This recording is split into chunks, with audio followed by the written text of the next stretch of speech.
always hesitate to talk about episodes like this, or games like this, or movies like this, or whatever, because what I'm looking at is something that I know some people get pretty upset about, and there's no way I can talk about it without pissing certain people off. You know what I mean, right? Maybe you don't. I've come to discover that there's certain topics that no matter what you say about them, some people will just get pissed off. Doesn't matter how you coach it, doesn't matter how you preface it, doesn't matter your tone, doesn't matter your body language. People will get pissed off about it. I've had this happen a lot to me in my life, but especially since I started the show. And this is an episode that was written by a wheelchair-bound person with a very clear and deliberate intent to basically talk about and examine the issues that go into people who are physically disabled. Like, that was the intent from word go. In fact, the gentleman in question, Nemours, I believe? Did I write his name down? I might not have. Went into this script with the intent to write it for this purpose and saying, this has to be my script a while ago. This is something he'd shopped around more than once, and it underwent many rewrites. Now, as my wonderful sister pointed out, that doesn't necessarily speak to the quality of it. I mean, Lord knows I rewrite my own stuff all the time. I have, of the 2 books I've ever written, one of them every now and again I will go back and rewrite it. Just polish the dialogue a little bit or change how some of the sentence structure is, stuff like that. So I'm not giving credence to that. And he himself admitted he didn't spend the time on it that he really wanted to. But I bring that up because, in my opinion, this episode kind of fails as a disabled person's allegory. My opinion. Now, simply saying that is probably going to piss some people off, which is why I started with that preface. Because I am not a disabled person. I was actually wheelchair-bound for several months, and then I had to use crutches, which I actually still have, for several months, about a year total between the two. And then I couldn't walk normally for about another year and a half or so after that.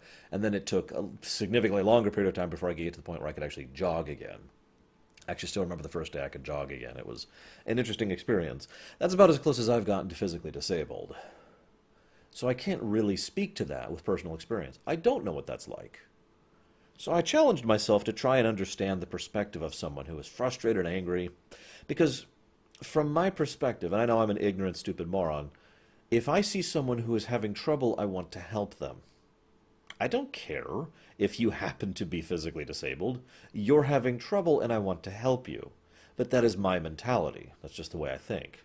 And I try to explain this. It's worth noting I actually have several people who are friends of mine in real life who are physically disabled. And I've made this point very clear to them. If I stoop down to help you out, or if I hold the door for you, I'm not being condescending. I'm holding the door for you.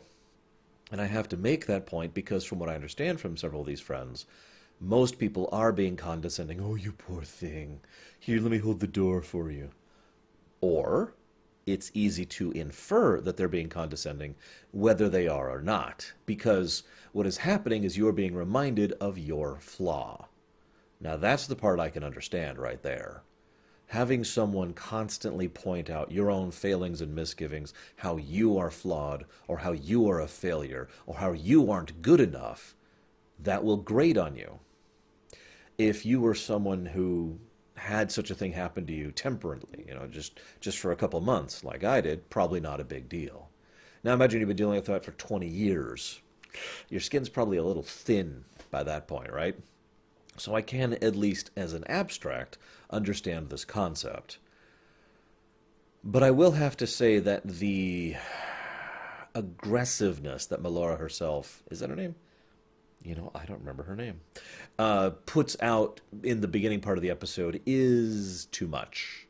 It is just plain too much. She is actively to the point of being rude to fellow officers in what may or may not be a military. At the very least, it's definitely a rigid command structure organization. I'm pretty sure if I was that much of a dick to my boss back in just a network engineering place, I would probably have a talking to. I probably wouldn't get fired on the spot, but they would pull me aside and be like, look, dude, chill. So you get my point of why I felt that was a little bit over the top.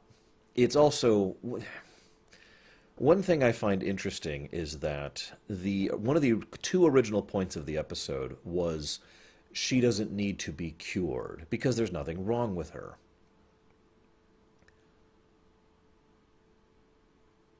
God, you know what? I don't even think I want to talk about that because that is a whole other can of worms right there. The episode itself barely addresses that point. Like, I'll talk more about that later. In fact, it's the final point of my notes here. But from my perspective, I can't really bring myself to agree or disagree with that sentiment. See, here's the thing. On the one hand, I do agree. She's her, and there's nothing wrong with that. If she needs tools to accomplish things that other people can normally, that's fine. That's part of being a sentient sapient being. We use tools every day to accomplish things that we can't normally. I'm using one right now. And for those of you listening to the MP3, I just held up my glasses. I mean, I could use a dozen examples in my room here, but this is the easiest and simplest way to explain this. I have bad eyesight. So for me, I don't really need to be cured. I just need to use tools to accomplish it, what I can. And there's no shame in that. There's nothing wrong with that. So, I wouldn't consider someone walking up to me, oh, you poor thing, you can't see, right? Let's fix your eyes, right? To continue the analogy. But on the other hand, what if there was something that could fix my eyes? Yeah, I know, LASIK, blah, blah, blah. So this isn't a great analogy, but just imagine for a moment that there wasn't. And then, like, some doctor was able to come up with some kind of treatment for eyesight being bad. And that was a big deal. And it's like, huh, okay. Why would that be a bad thing to take? That's the part I'm not quite with. Because, and this is just my mentality, this is just my opinion, you are still using a tool to accomplish what you innately cannot. It's just a more long-term fix rather than a temporary one. Rather than having these things sitting on my face all the time, I have the surgery and I drop the money and the time into getting this done, and now I can see without my glasses. I am still using a tool to accomplish this. It's just it's basically front-loaded rather than back-loaded, which is funny because that'll come up later too. So like I said, I'm not really the best person to discuss those issues. I just don't think I have the mentality for it. If any of you guys out there have any thoughts or comments on this, I, as ever, would welcome them and maybe have a different insight or different mentality. You can feel free to yell at me and tell me I'm horrible, as long as you do so with an intelligent and reasoned opinion. Now, if you just start slamming slurs at me in the comments, then that's probably not going to accomplish anything, so try to avoid that. It's okay. I have faith in most of my viewers to be better than that, because I read the comments every day, and you guys are kind of awesome. Now, getting to the next point, I was debating if the episode was badly written. And I think it's more the fact that the core episode is a flawed premise. And I don't mean the wheelchair stuff. That's utterly unrelated. What I mean is I found the structure of the episode to be absent. It's funny. I'm probably going to talk a lot about an episode there's nothing to talk about in, because I have like 7 bullet points here, and that's it. There's nothing to talk about. I've talked about this before when it comes to analyzing a work. Every now and again, there's a period of time where I'm just watching or playing, and there's a huge stretch of time where I write nothing down because there's nothing to write down. I have nothing to talk about, nothing to discuss, nothing to share. This is another one of those episodes like that. I'm going through this like, okay. Yep. And I don't skip ahead or anything. I'm just waiting for something to happen to talk about. This was an absent episode for me. I can't actively call it bad, but very forgettable. I wouldn't be surprised. In fact, I'd love to hear in the comments how many of you forgot about this episode until you either rewatched it or looked it up or were otherwise reminded of it. Which brings me to my theory of why that is. I think this is what I usually call a bullet point episode. Now, this isn't bullet point syndrome. That's a subtangent of the bullet point effect. This is when people are like, okay, we need to do X and we need to do Y, and then they do it, and then it's just kind of bland. Sometimes it's actively bad, but usually the result is something that just has no heart, no passion, no strength, no oomph, and no lasting impact. And that is what I feel this episode is. And I can even tell you what those 2 bullet points are, because the actual people who made this show did. See, ignoring the writer, who wasn't actually a part of this, he was obviously a part of this because he wrote the damn script, but I read several different interviews. He had a huge piece in the Deep Space Nine, in the Star Trek magazine. I actually got to read this huge article of him interviewing about the creation of this episode. It's actually quite fascinating. I recommend it if you can find a copy of it. But going through it, I saw interviews from a few other people as well, and collating all these, what I see is two very powerful bullet points. One, we need to put we need to put these people in jeopardy, paraphrased, and two, we need to do a love story for Bashir. And those were statements from separate people, unconnected to each other, who basically went into this with the same mentality. Well, we have to do this, and we have to do this. This might be the most obvious example of the A-plot, B-plot problem I have ever seen. Ever. And it's funny because the A-plot and the B-plot do mesh almost perfectly right at the end of the episode, and in a way that's even kind of cool. But the A-plot and the B-plot are so segregate other than that intermeshing, and the B-plot, in this case, the threat plot, God, I can't remember her name, Weird Face trying to threaten Quark, means nothing, does nothing, and matters not at all.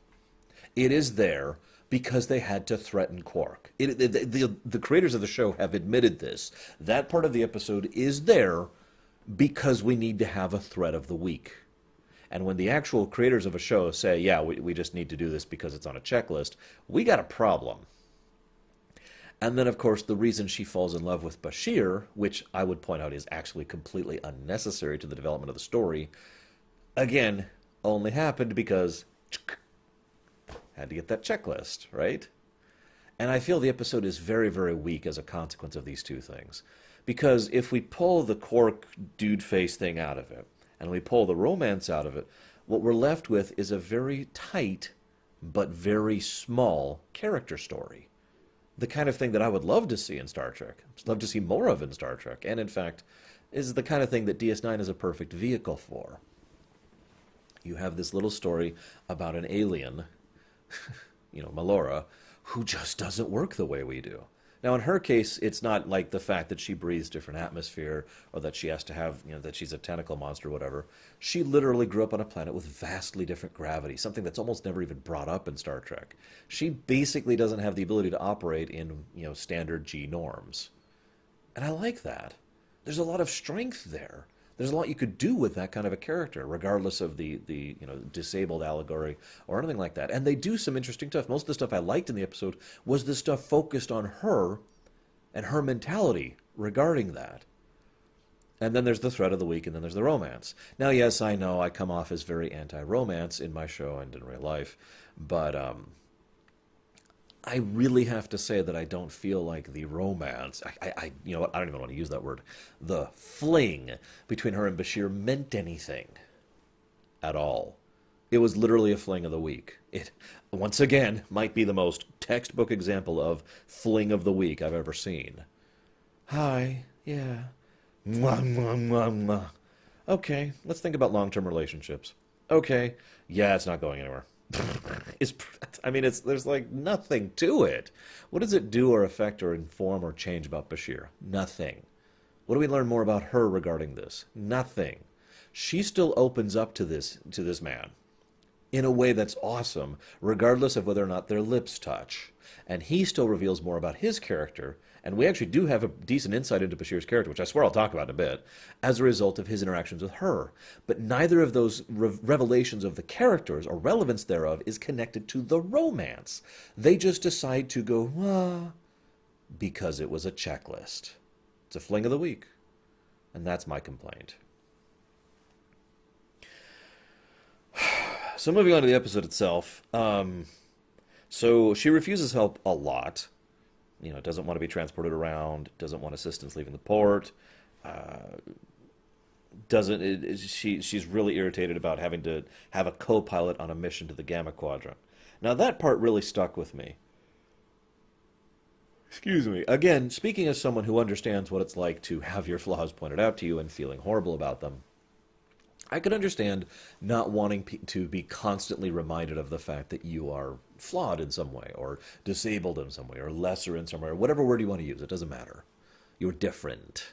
I get that. The mission is where I draw the line. And I'm a little bit upset that she tried to push for this so hard. Remember, she is an ensign who is pretty recent out of the academy and wants to go on solo missions in a station that doesn't have a lot of runabouts, that has no backup support. That's just a running theme, remember. So there's no help really other than from the station itself, into a place that's almost totally unexplored. I don't care if you're disabled or a jellyfish or purple. That's not happening. And I'm completely with Cisco on this one. No. You are going to go with a senior officer, at least for the first few flights. Because of course you freaking are. That's basic common sense. And I feel like that's the point at which she lost me as a character. The fact that she was trying to push for that thing specifically was actually irritating to me. And I know I want to comment on one weird thing here, because you're probably going to find this amusing, but people like her are the kind of people, if I have the time and regular occurrence with them, I tend to get along with in real life. Let me explain what I mean. Melora herself is not a particularly mean person. She's not legitimately mean. There's no malice there. There's no cruelty there. She attacks people constantly to put them on the defensive because it's kind of what she's become used to. But that is a shell, or a mask, as I like to say. It is a defensive barrier. And I have gotten along with a lot of people like that in my life, with patience and with understanding, and with tolerance for the fact that they're going to keep coming after me until they realize I'm not reacting to it the same way other people are. I'm sure a lot of you know what I'm talking about. So I actually imagine I would probably get along with Melora quite well in real life. What I find sad, believable but sad, is that Bashir is the first person who has done what I just referenced to her. She has gone through the entirety of the academy, which is several years at Starfleet, and had whatever other assignments prior to this one. They vaguely talk about that, so I don't have any hard detail.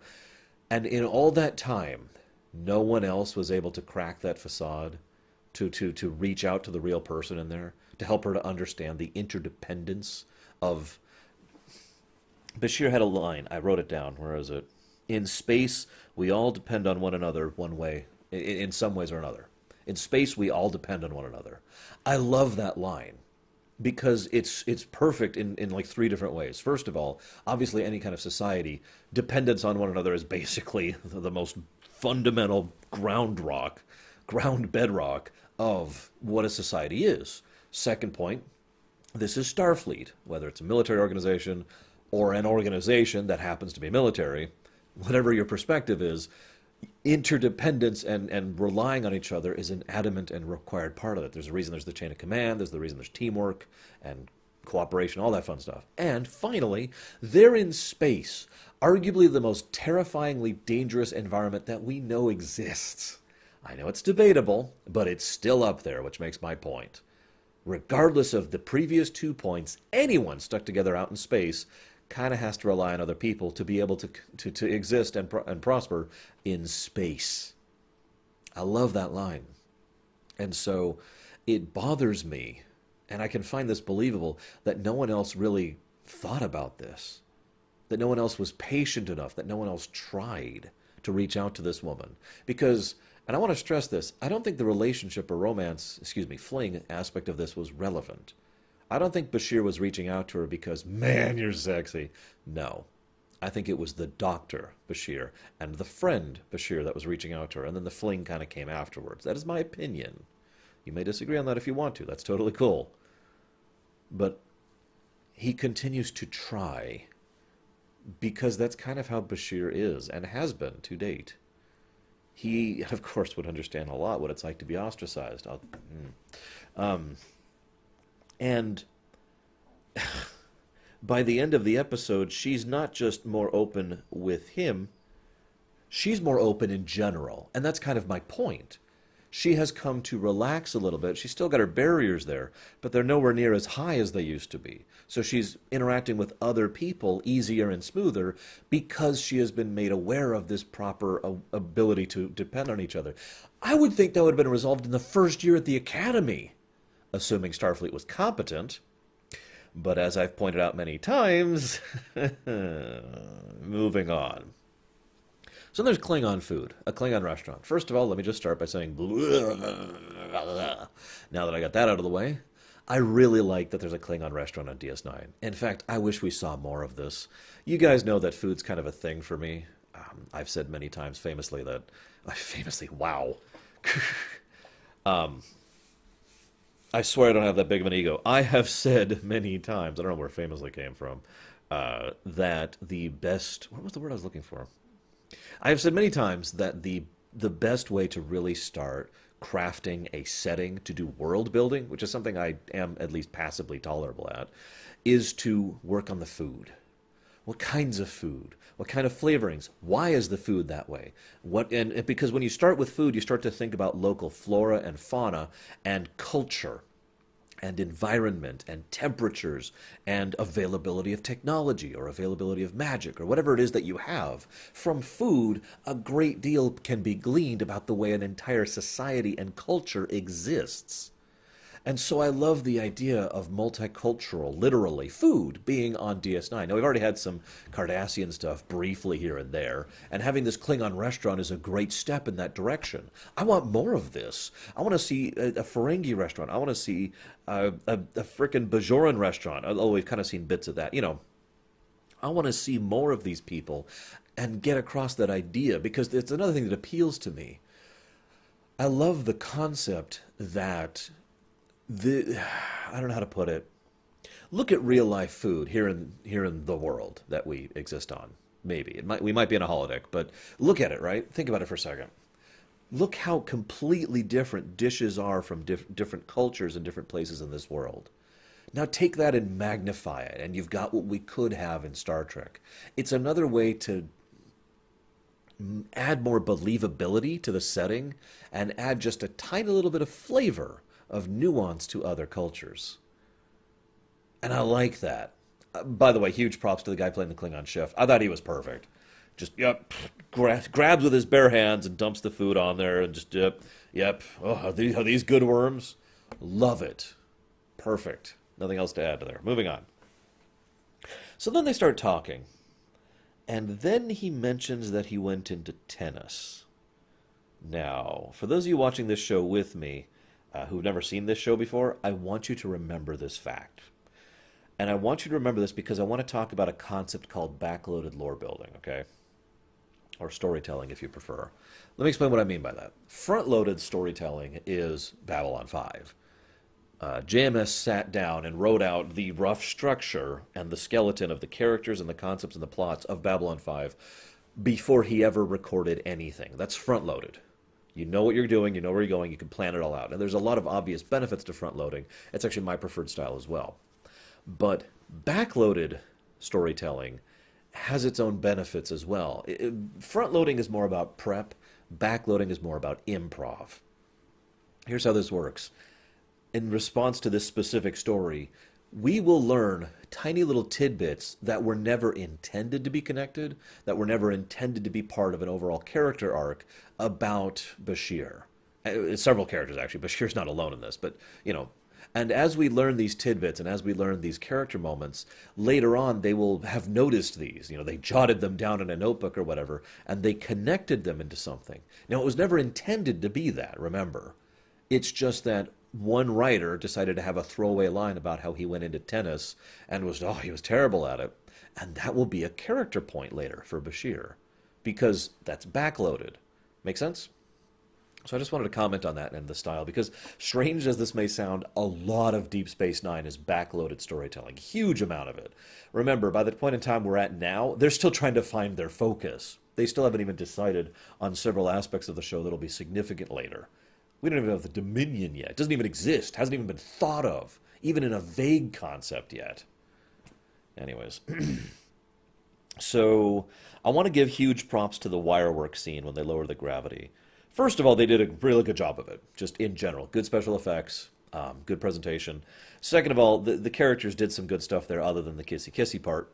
But I also want to mention something really quick that I'm sure most of you know, but it's kind of my job to talk about this, so maybe you don't.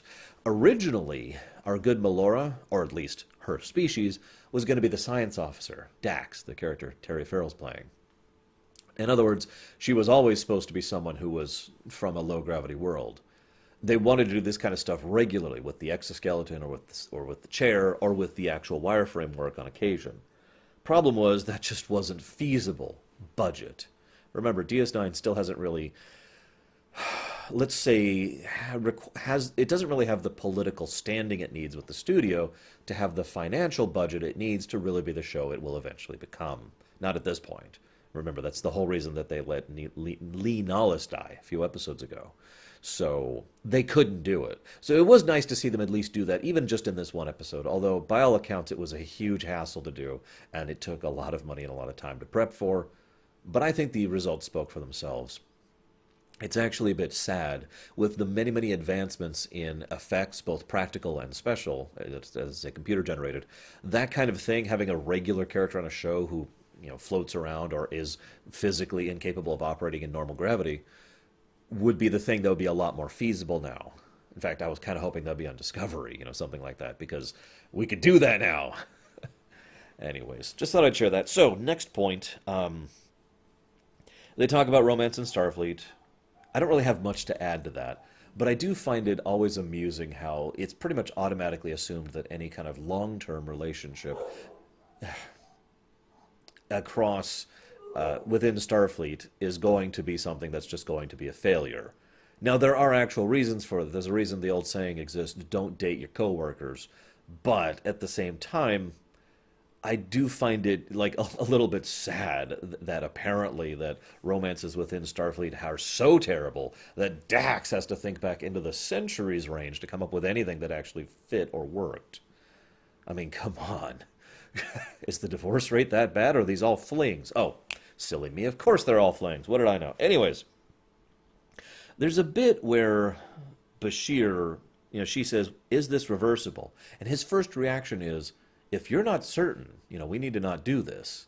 And I like that. While Bashir obviously is in favor of this idea, he makes it very clear this is her choice to get to undertake the surgery or not, to have the changes to her body or not. This is her choice.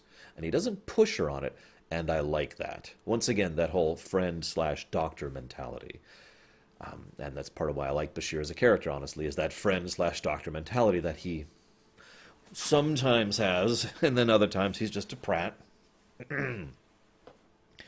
So then a bunch of stuff happens. I have two notes in the column of my notes here.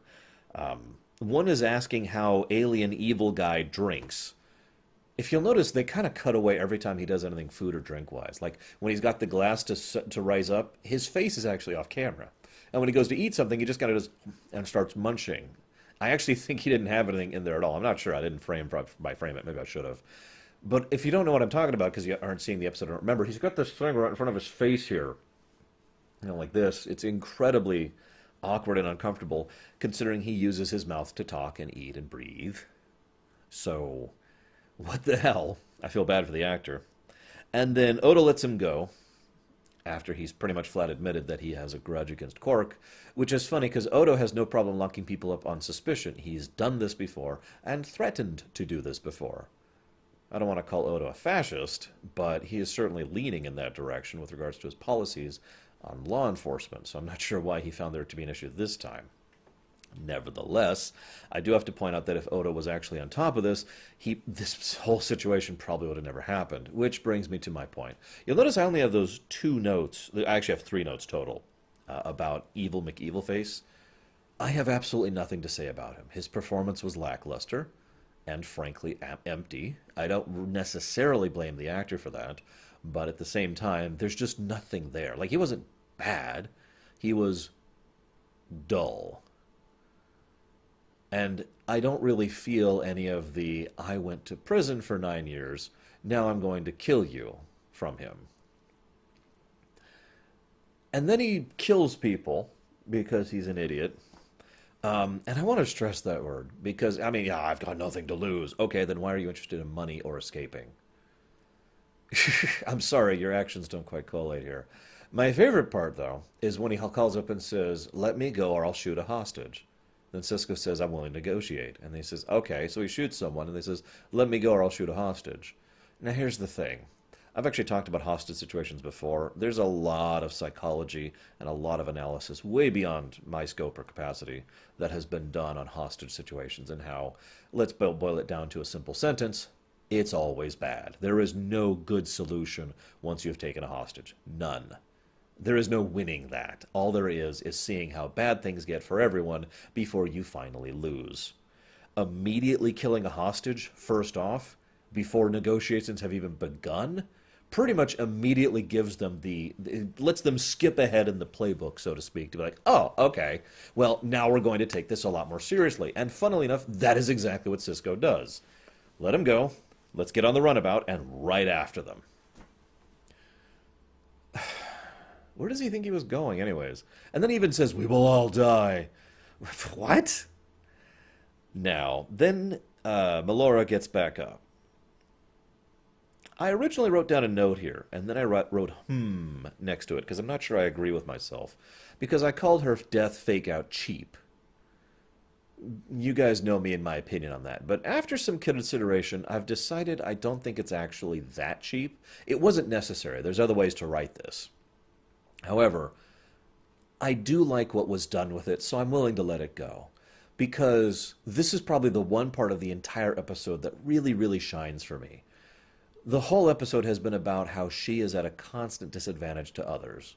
When she turns off the gravity in the runabout, everyone else is at a constant disadvantage compared to her. She is very accustomed to operating in low gravity. It's normal for her. It'd be like someone who doesn't know how to swim and someone who is an Olympic swimmer both being tossed into a pool, to use a strange analogy. So it makes perfect sense that she would attempt that. It's a very clever way of resolving the situation without outpowering it, so it's outthinking the problem, which I'm in favor of, and it allows her to be the hero, which I'm totally cool with. And it all makes sense and lines up perfectly. I think that one scene, better than anything else, just clicks right into place.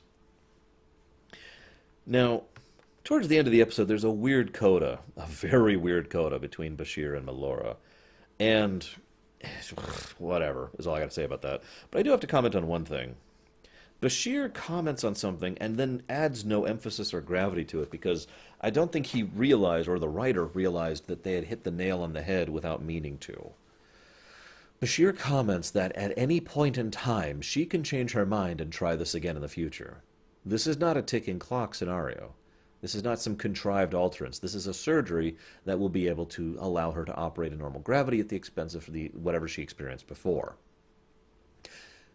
She says no now. She even says, I don't think I'll ever change her mind. But she's in, what, her 20s? How many of you out there who, when you were in your 20s, for those of you who are older than your 20s, remember thinking things like, oh, this will always be or this will never be, that have since been proven to be wrong? I'll go ahead and raise my hand on that because, duh, right? I thought that was a perfect point to end on, and that they don't. Then they immediately try to take it back into the romance angle. Because this is a big step for her. It shouldn't be decided on a whim. They tested it. Okay. It was working. Okay. And now she has time to ponder it. Do I want to make this radical alteration to my life? Let me bring it back to the glasses thing, because I didn't use that analogy for no reason. I've actually legitimately thought, this is not a joke, that if I ever did finally get proper surgery for my eyes, I might still wear glasses. Purely because I think my face looks better with the look, and because I'm very comfortable with them. I've been wearing glasses since I was 9? It's been a long damn time, is what I'm trying to say. Most of my life, the vast majority of my life. I'm very accustomed to them. But it would be nice to not, to be able to look over my glasses like I'm doing right now and still be able to see just fine. I mean, this is just blur. I can see the blue lights of the camera there. That's about it. But having that option, I don't have to, if I had that option, which I guess I technically do, but, if I had that option, I could just choose to do that. That's up to me. So I understand that mentality of maybe I don't want to lose this. Maybe I want to hold on to this. Now, in my case, it's not a perfect analogy because I can always just put the glasses back on. In her case, it's probably unreversible. But that is my point. This is still a big deal to me. Hers is non-reversible, and therefore she should spend more than one episode thinking about it. She should spend plenty of time thinking about it, years even. Really make sure she's sure about that. And even if she decides no, it almost doesn't matter. It matters, but my point is, it's not like saying no removes the option. It will still be there in the future. And I like that. And I guess that's all I really have to say about this episode. I apologize for rambling on. I'm curious how long this one is, because my 7 bullet points there. But I hope you've enjoyed, and I will be seeing you guys next time.